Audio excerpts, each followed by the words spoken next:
ఆంధ్రప్రదేశ్లో చంద్రబాబు నేతృత్వ కూటమి ప్రభుత్వం అధికారానికి వచ్చి గురువారానికి సరిగ్గా ఏడాది పూర్తవుతుంది.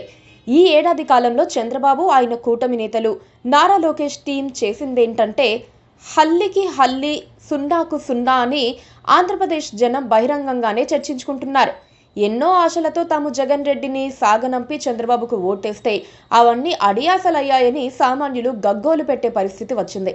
సామాజికంగా, ఆర్థికంగా తమ పరిస్థితి మెరుగుపడుతుందని ప్రతి ఒక్కరూ ఎదురు చూస్తే ఎక్కడి గొంగర అక్కడే ఉండటం మాత్రమే కాకుండా అనేక అంశాల్లో తిరోగమనం కనిపిస్తోంది. రాజమండ్రి మహానాడులో ఎంతో అట్టహాసంగా ప్రకటించిన సూపర్ 6 హామీల్లో ఒక్కటంటే ఒక్కటి అమలయ్యింది. మిగతావి ఎప్పుడు అమలు చేస్తారో ఖచ్చితంగా చెప్పలేని దుస్థితి ఉంది.